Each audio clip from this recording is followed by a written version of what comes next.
Mark, it's been a couple months. You guys have missed us, haven't you? Guess what? That's what I thought. I hope everybody had a great holiday. We apologize for having to cancel the last meeting on short notice, but due to scheduling conflicts, we're not gonna have a quorum for that meeting. But I'm sure everybody had a great weekend, or holiday weekend. We have another one coming up, so please make sure we're safe. With Freedom Days and everything else going on here in the community. Playgrounds we say. Pretty new, ain't it?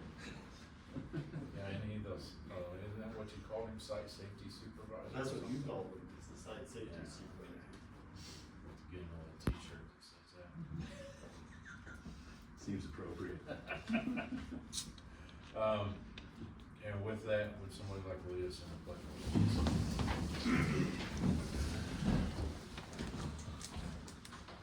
I pledge allegiance to the flag of the United States of America and to the republic for which it stands, one nation, under God, indivisible, with liberty and justice for all.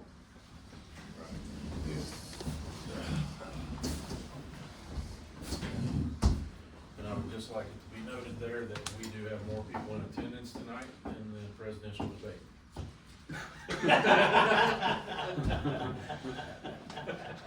Yeah, but they have ice cream.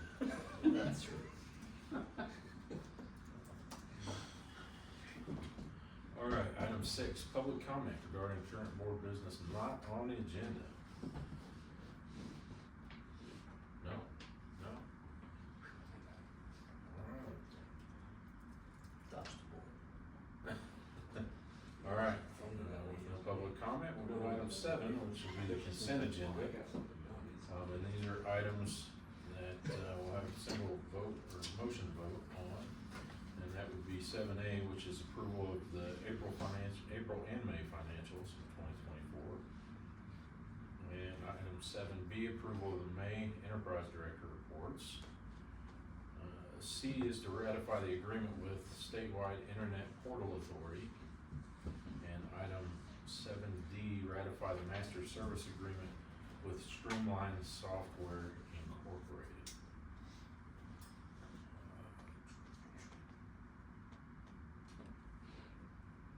There's no discussion on those items or anything, no questions? The board can feel free to ask questions about anything that they like. They can Yeah. pull something off the consent agenda if they don't believe it's ready for approval. However the board sees fit to proceed. Ratifying items are already signed. Make a motion to approve. I'll second that motion. Any other discussion? All in favor? Aye. Aye. Any opposed? Motion carries. All right, item 8 will be considered for approval the April 25th, 2024 meeting minutes. So up on the screen are the minutes as amended by, general counsel.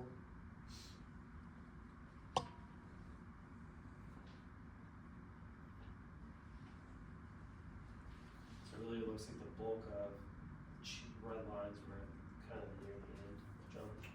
Yeah. Yeah, a lot of times for the executive sessions, I just like to add the start and stop times and note that no action was taken during the executive session. Doesn't look like there's really anything else to be. Go down, what was the event? Okay.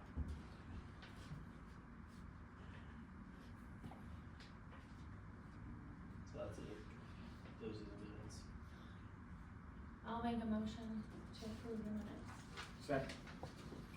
All right, a motion by Stacy, second by John to approve the April 25th, 2024, and that's the red line version of meeting minutes. Any other discussion on them? All in favor? Aye. Aye. Aye. Any opposed? Item 9, consider for approval a resolution adopting a digital accessibility policy. So this is a general policy that complies with the new legislation requirements. basically assigns Carter as the compliance officer for the district. So if someone tries to access media on the website and is unable to, they can ask Carter for accommodation and kind of an adjustment of the document so it can be read by screen readers and things of that nature.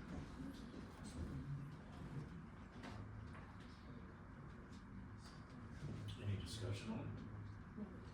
No? I'll make a motion we approve the resolution adopting the digital accessibility policy. I'll second. Second by Stacy, and no other discussion, all in favor? Aye. Aye. Mm-hmm. That was an affirmative Yes. response. You know it's coming. Alright, any opposed? No. I Motion wasn't- carries. Item 10, consider for approval a resolution to participate in Centennial State Liquid Investment Pool. So I'll start with this one. I'm gonna let Carter kind of do most of the description for this one. Basically, Colorado has a couple pools for government entities' money to act as an investment pool. This essentially creates a fourth one, aside from we're used to like SIPA and things like that. Essentially, the reason you might need the district doesn't necessarily need a fourth one, but large municipalities have large sums of money that they have to invest in very specific ways under statute. And it makes sense to diversify those funds. So essentially a new fund was recently created, and I had a chance to talk to the district's bond counsel about this. Everything is above board. It's either recently formed or will be formed here in the very short future. So the question is whether the board would like to take the district's current investments and move them from Colorado Trust over to C-SLIP, which is the new investment pool. I don't have any other data behind, the performance of this current pool, but essentially it's a fourth option for diversification or for moving all the funds. I think Carter has a lot more information than that. Yeah. I'd be interested to hear the pros and cons. Sorry about that. You guys were talking about C-SLIP. Yep. Get to this. This is the memo. So I've talked to you guys kind of individually about this, but just so the kind of public is aware, there were, until C-SLIP was actually formed, only 3 local government investment pools in the state of Colorado. There is over $30 billion worth of funds that can be invested into these LGIPs from local governments like ours, fire districts, county treasuries, things like that, right? So C-SLIP was born out of the idea that it is time to have some additional competition in the marketplace because of the 3 prior to this one, now 4, one in particular, and I won't say out names because it's not about that, one in particular actually has more than 45% of market share. That $30 billion that I was talking about. And so it's time for some additional competition, but more so, most taxpayers want transparency, more transparency, higher levels of transparency. And so what this LGIP sole purpose is to be what the taxpayers want, and that is transparency, that is what exactly are you doing with these funds, how are you managing it, how are you investing it. So the level of scrutiny that this particular LGIP has gone through to provide not only to the state auditors, state regulators, is a lot. So what essentially I'm asking for is that this board allow for Woodman Hills to be a participating member. It does not mean that you have to invest money, it just means that you're a participating member, meaning that if you do choose to invest, you have the right and authority to do so. If you do not become a participating member, then you don't have the opportunity to invest. So when it comes to managing and diversifying the portfolio that the district has, it is, in my personal and professional opinion, that we have multiple options to be able to do that. Whether it is your local banks, your regional banks, your large banks, institutions, but then also these state regulated LGIPs. because they are, as you can see, a AAA rating from Standard & Poor's, top level rating you can get from an investment product. And then also because it is local government investments, it's protected cash that's going into these investments versus, you know, if the district did something a little bit more riskier, you could be liable for, you know, heavier losses than something like this. So again, this is me asking that the board give us the option to have some more flexibility in our diversification. So the board can say tonight, yes, we would like to, I'm lost for the word. that we used. Participating member. We would like to be a participating member, but before any funds were transferred, it would have to go through board approval Correct. before any money was moved. Correct. So what's wrong with being a participating member and then making the decision down the road on whether we want to invest in that or not? None. So the investment advisor for this fund is State Street Global Advisors. If you're familiar with State Street, they're the 4th largest investment bank in the world. So this is the only LGIP in the state of Colorado that can say they have the power of that type or that level of investment advisors at their disposal. Most of the LGIPs in the state, to be honest with you, they run them internally, they're investment advising, and it's a group of a couple people. Versus State Street, you're talking a very large entity that has lots of people, lots of resources. What I think the district is really gonna get out of this, outside of, obviously we want high return, is the education piece. We don't know that yet, right? I mean, there's always, the goals are to be at or above current market for LGIPs, which is like 5.25, 5.5. But the education piece. So State Street is committed to educating all participating members, whether or not you actually are an investor or not. And that's something that I see, and I would love to hear, you know, Stacy's point of view as well. But in this market, there's not a lot of education that's happening to educate not only people like myself as the director of finance, but also board members about what is out there, what are the eligible investment options, how is this going to help us, you know, with our long-term financial goals. So even if you don't become an investment member and just a participating member, you're going to be able to take advantage of all that education.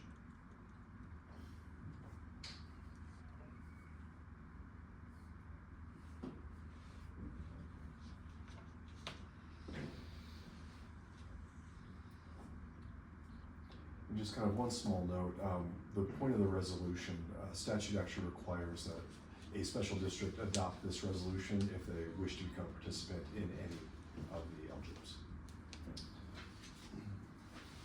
It's the same resolution that you would have to pass if we were to invest money in any of the other three.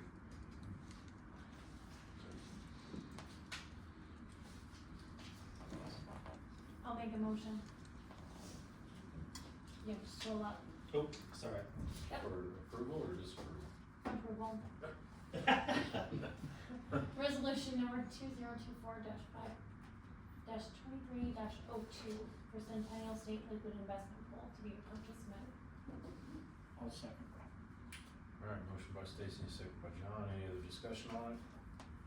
All in favor? Aye. Aye. Any opposed? All right, motion carries. You gotta send this digital for signature? Yeah, we can do that. Carter, I'll do get we it have from- the agenda back? I'll get it Oh, from Carter. sorry. Thank you. I love that the only thing that I requested in front of me is the only thing not in front of me. Wait a minute, when did you ask? I asked for just the agenda, not the 300 pages that go with it. Well, I could've given you Kelsey's. I didn't get one. Thanks. You want Kelsey's? Nope, I'm good. Kelsey's eventually gonna be here. All right,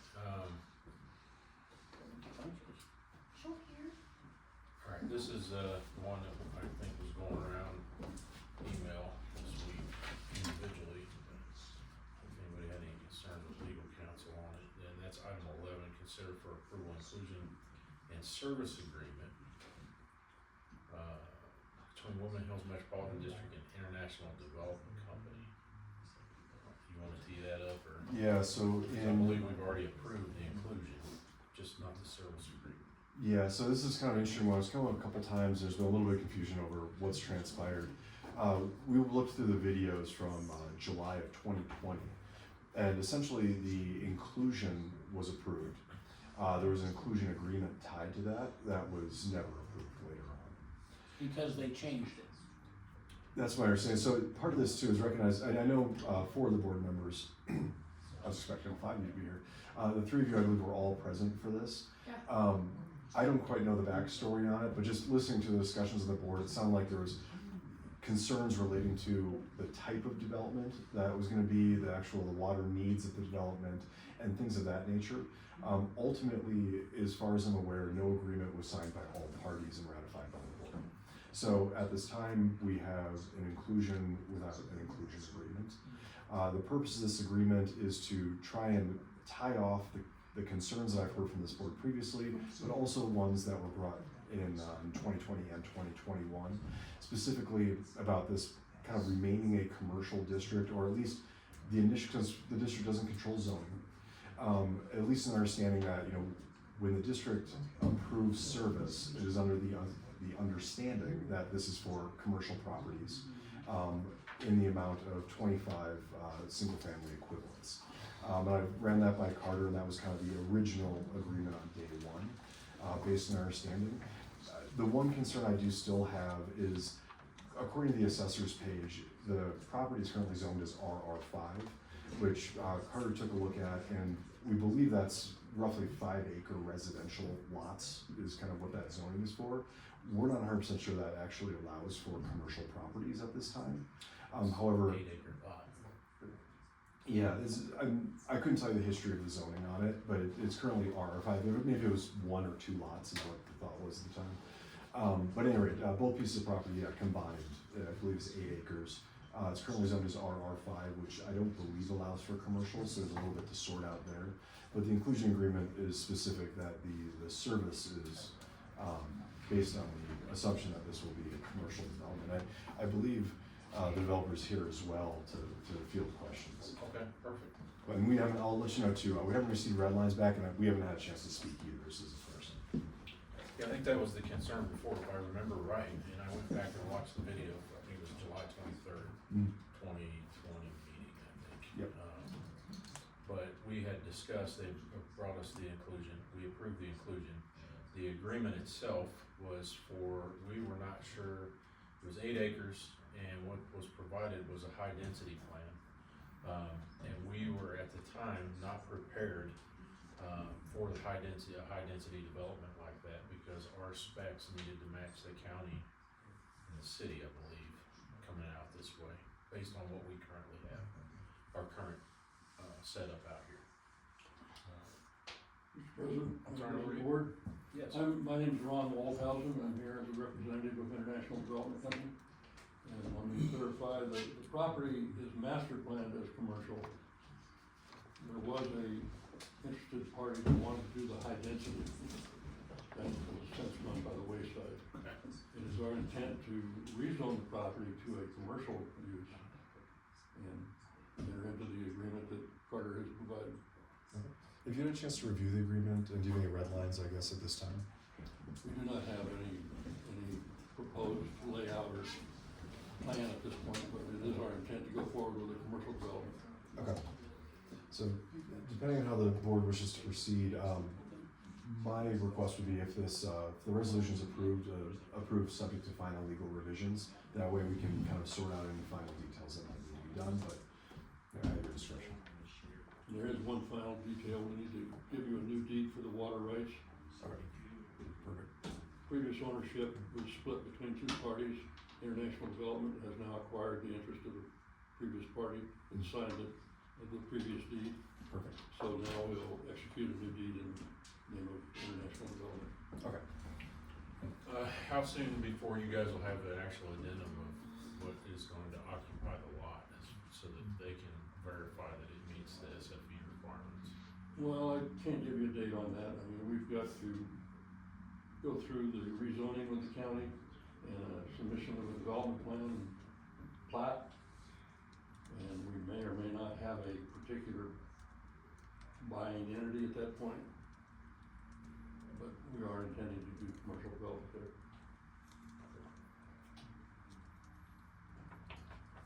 Other questions? Yeah, I guess I'm at a loss of what we need to do, because we've already approved inclusion, but we have not received the inclusion agreement. So that's what we are waiting on. That's what you have in front of you. Correct. So this is the inclusion agreement, so the property itself has been included, the inclusion agreement, the terms was what was not ratified, and so John and I talking about this, we wanted to make sure it was on our current template and crosses all the T's, dots all the I's of how we do things now, and that's why you have an updated agreement. So the terms of the agreement are very similar to the old one, right? It's 25 commercial SFEs, you're responsible for WAF fees, responsible for all the current in-district rates, any off-site or on-site infrastructure upgrades are responsible of the developer. So none of that has changed. It's really just form and format that has been modified. And just kind of 2 quick points of clarification on this.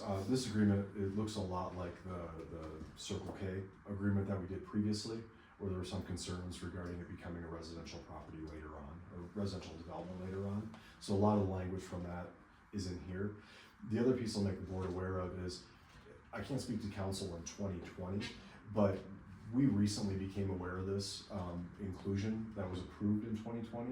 It actually has not been filed with the court. Now, there's no wiggle room in the statute. Once it's approved, and we just need to finish the process. So we will go ahead and get that cleaned up in the next couple of weeks here. So technically it's not included, but it will be.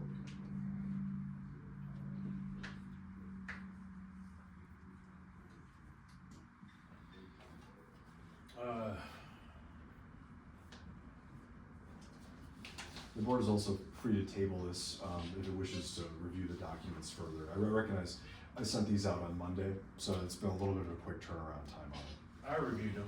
I guess my skepticism on this is just that it's not a complete document yet, because it's still showing residential. Even approving at this point pending legal review, until the document's complete, as far as just simply forewarning document of having it already rezoned to commercial, or is county requiring you have the inclusion agreement signed before they approve the rezoning? I don't believe county, Because all they should need for rezoning is a will serve letter, not an agreement. No, we probably want the agreement prior to a will serve letter, as, this is the limitations we're putting on the will serve letters. But I would be hesitant to approve it without it being complete with the plat and the whole legal description of the property, as well as it being rezoned to the commercial, so the document's complete for approval. And that's what we were waiting on last That's what time. we were waiting on last time, because And then they came back to us saying, oh no, we're gonna put 500. 64, it was 64. It was high density housing, 64 units on an 8-acre That plot. was it was a separate party. So, Yeah, and so just kind of, fully understand the concerns here. There's definitely an unknown with the development. In terms of kind of, well, it's nothing against the development. It's Yeah, just, we would not be doing our community, we'd be doing them a disservice if we approved documents without having them complete. So, yeah, and that's what I kind of want to talk about. The parameters ideally in the agreement were for kind of, if you just set aside and said, I have no clue what's going on with this lot. The parameters in here are specific to, the conditions of approval are the 25 SFEs for commercial. If either of those 2 things are to change, then the development would have to come back.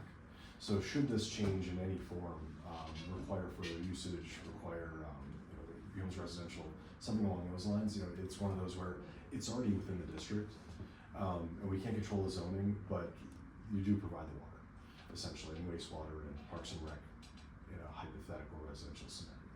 So kind of the purpose of the inclusion agreement is just kind of put those parameters in place before anything else happens. That's kind of, it's obviously the board's discretion how you wish to proceed on that. And you guys don't know what's going in, how many SFEs you're gonna require, you don't know any of that yet. So we're in agreement though, as far as 25, They're limited to 25, that's what this agreement. we're in agreement with going ahead and developing the property according to the master plan, which is commercial. So that step has already been taken. When we spoke, Mr. Malthouse, and you had mentioned that it was potentially gonna look similar to the bent grass commercial that's on the opposite side of the road. Correct. Is that still kind of a thinking, that it would be a similar layout? Well, I think the layout is simply, first inclination is simply a cul-de-sac Right. with lots on both Lots sides. on both sides, yeah. So, you know, the property behind 7-Eleven, so that's a similar kind of commercial layout that would be there. I think the ultimate users are gonna be different because of the frontage, but Sure. other than that, similar construction, commercial development.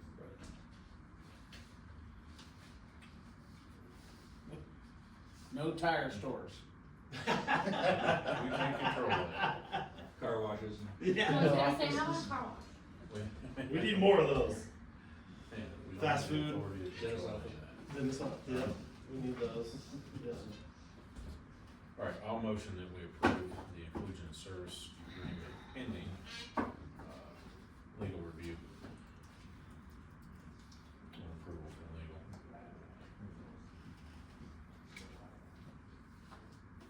I'll second. Second by Stacy. Any other discussion on it? All in favor? Aye. Aye. Any opposed? All right, motion carries. Thank you, sir. Item 12, attorney's report. Hold on a second here.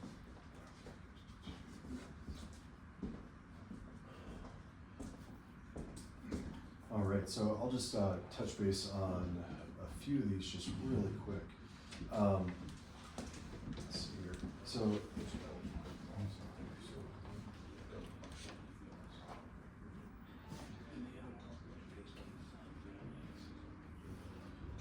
So in starting kind of with the district's website, we have reached out to streamline that agreement's in place. We're currently scheduling a meeting with Dan and Carter so we can get everyone on board. It looks like based on Streamline's timeline, they'll be done mid next month. So I think possibly the earliest launch would be end of next month for the district's new website. Once that's up and running, we can look at the documents that are on there and kind of, we're all kind of reviewing what documents should remain with the understanding that there's a cost to remediating anything that remains on there. And I've Unless- seen, oh, go ahead, sir. Unless we do it in-house, so I know for my job, we just had somebody who was on light duty, and she got the pleasure of remediating all of the documents on our website. Cause, where I work, we also use Streamline, so it can be done without a cost or whatever through, Adobe, depending on which version of Adobe you have. Right. We have Adobe where you can like manipulate the data and stuff and then make it, convert it back to a PDF, and that's what we ended up doing. Were you not at that meeting when we went over all I this? think I Carter asked can the handle all question. that.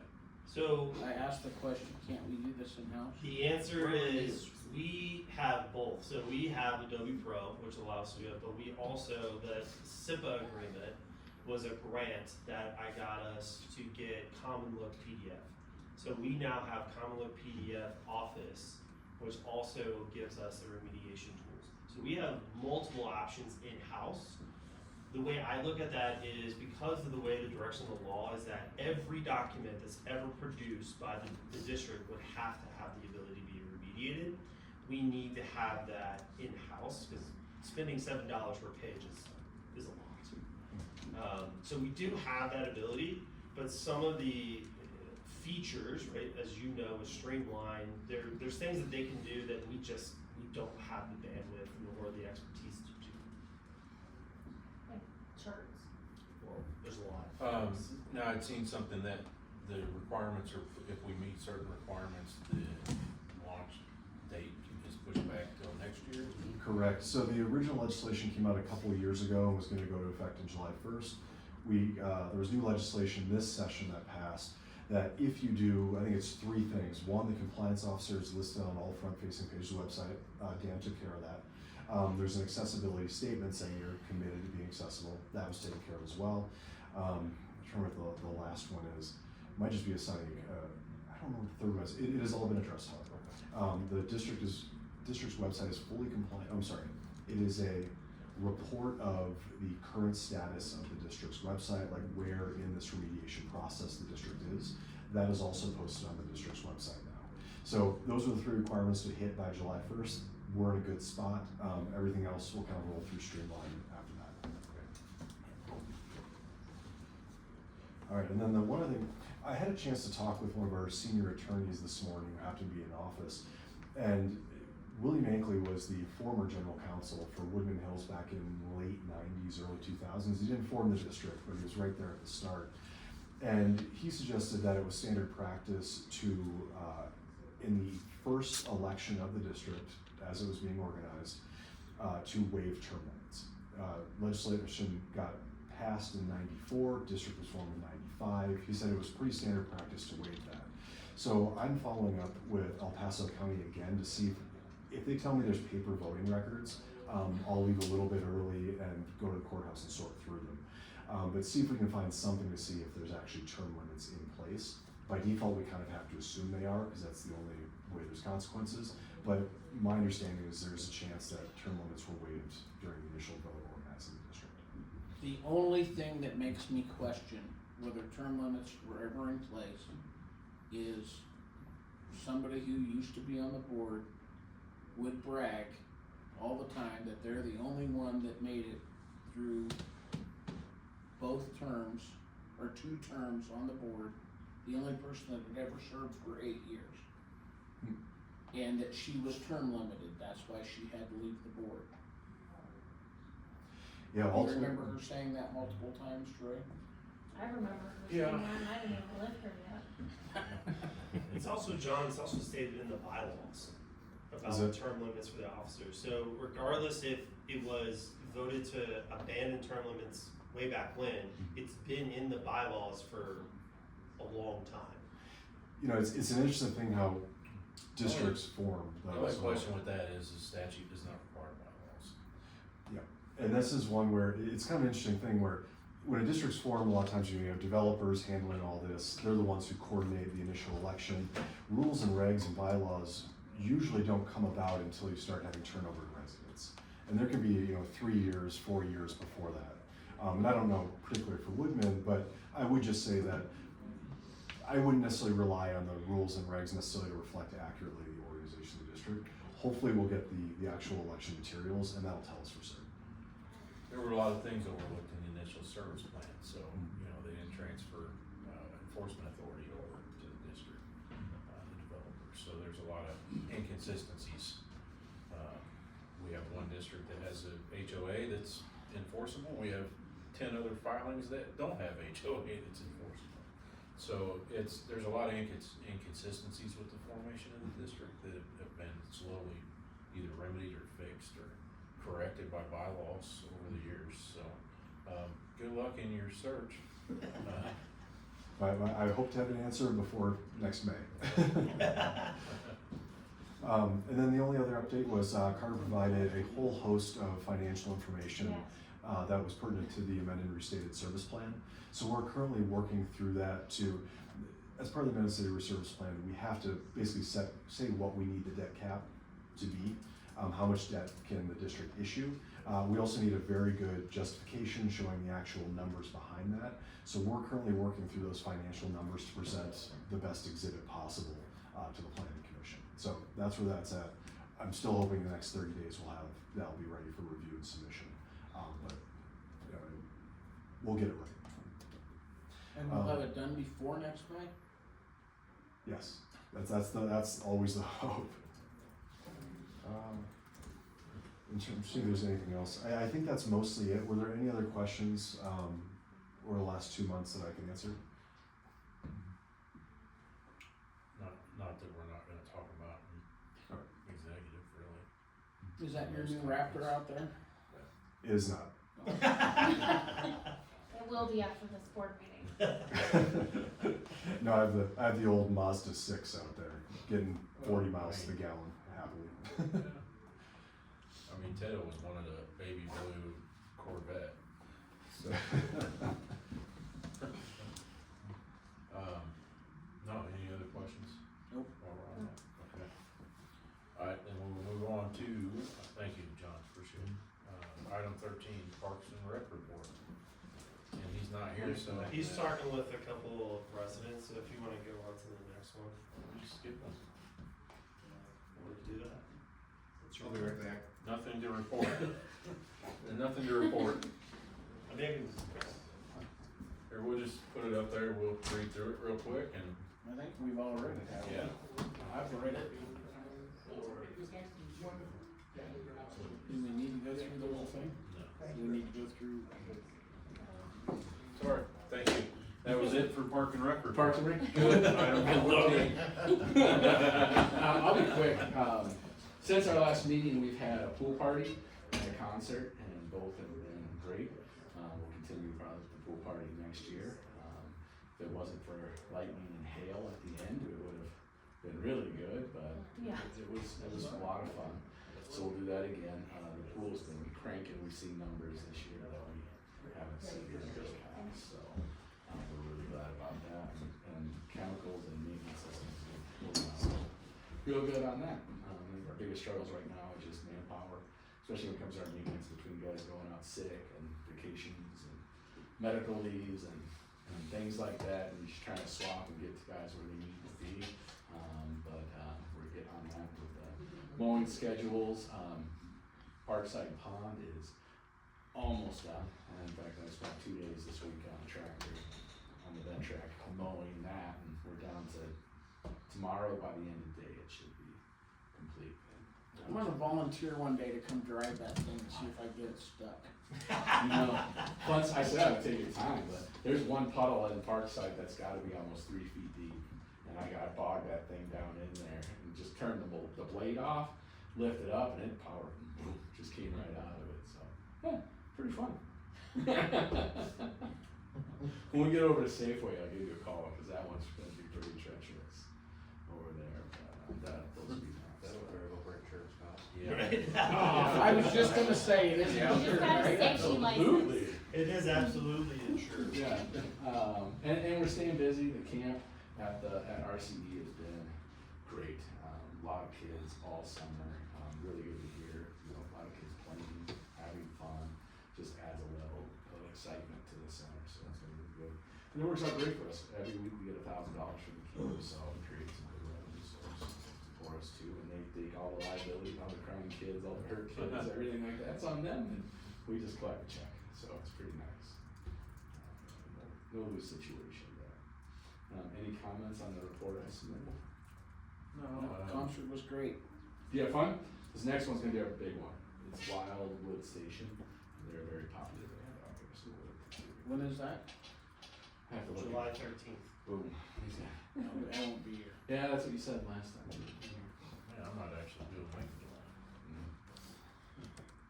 We've extended our beer license this year is the whole area, so it's not just stuck to it, so that makes it really easy that you can come get your beer and go back to your seat and sit, you don't have to stay in the beer garden. When are they gonna start construction on the lazy river that goes along the walking trail? in the district? Which one? Did you see the look on his face? What? Wait, what? He's like, wait, what? Right after they start on the putt golf. Yeah, that's just right after that. Troy wants And the that lazy batting- river to come right by his house, so he can just grab his float and shoot One it. stop shop. Yeah. Floaty. And the batting cages, you know, they're all, that's in the same plan. Okay. That did jog my memory strangely enough. The Matrix will probably be out at our next board meeting to kind of do a kickoff with you guys. We've sent them a lot of documents.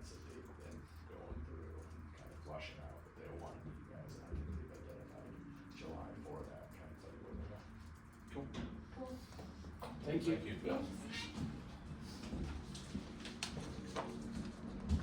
Item 14, water report. See, another part of that lazy river. That was my question, I was gonna say, but, now I just asked that.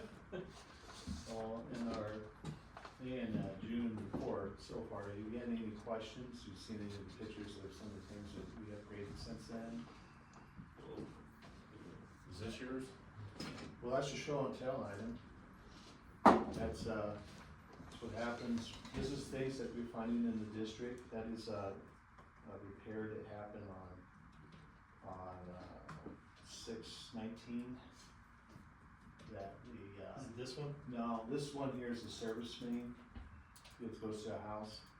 When the installed electrical main, whoever was digging and installing that main caught that service, and you see it's pinched down to like a sharp point. Is that right by my house? It was just up on the other side of McLaughlin and Eastonville, right there on the corner.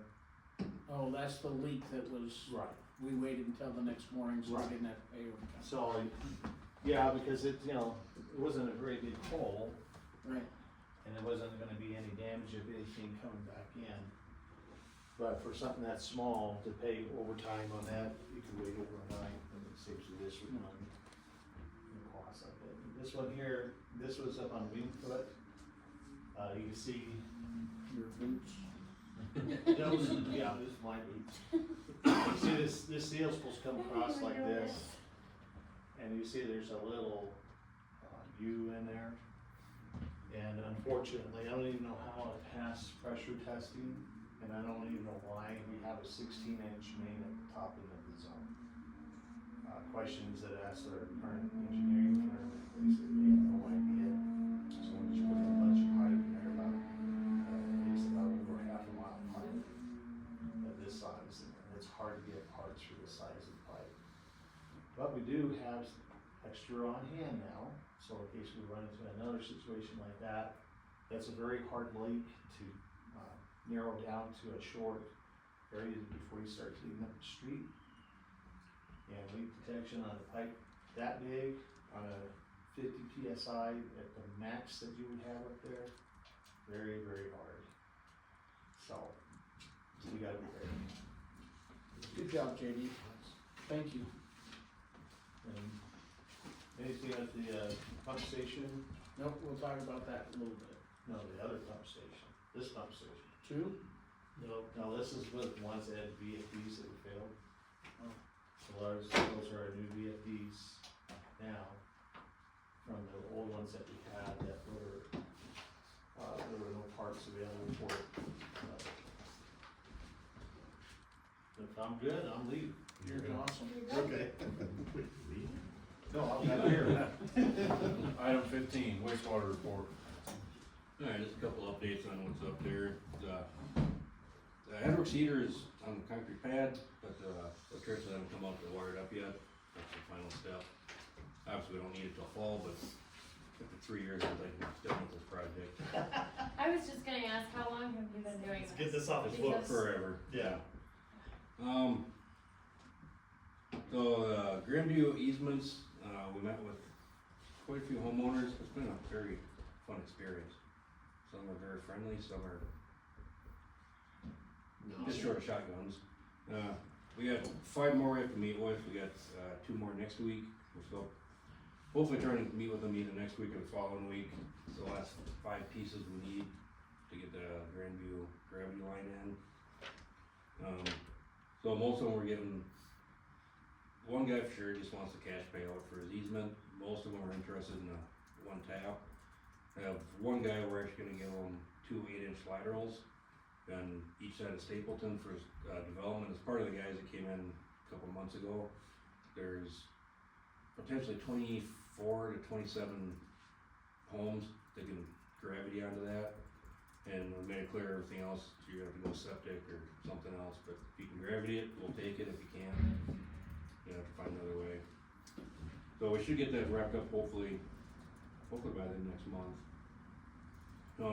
The screw press, gotta give the guys a lot of credit. We had a guy from Schwing came out, he showed up Monday afternoon, we tore into it Tuesday, worked till about 6 Tuesday night, about that late last night, and we had the thing back together and fired up by 10 this morning, and it's running right now, so. The 5-year maintenance, we had to replace the lip seals on it. Learned a lot of lessons on this thing, so the way the present room is designed, there's supposed to be room for a second belt press, or a screw press. Schwing basically said, if you put another one in here, don't call us. It was a bitch to get this thing apart, and there is literally no room to put the second one in there. So, it's gonna affect the cost of the upgrade somehow. So was that a design failure? Yes, Okay, we'll talk about that later. yes, we will. The storage facility, so Matrix was working with a major builder in town to get some plans on this thing, and I think once they found out I was gonna put out the bid, they didn't not necessarily get the contract, we basically quit hearing from them, but it's a basic pole shed, and there's nothing complicated about it, so, hopefully I have all the documents together, hopefully by the end of the day tomorrow, but within 2 weeks, we'll probably just put the thing out to bid. You and JD can't put it up? I would love to, but it's a commercial building.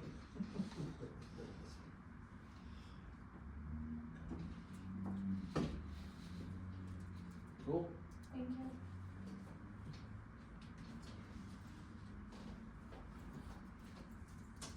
All right, Next.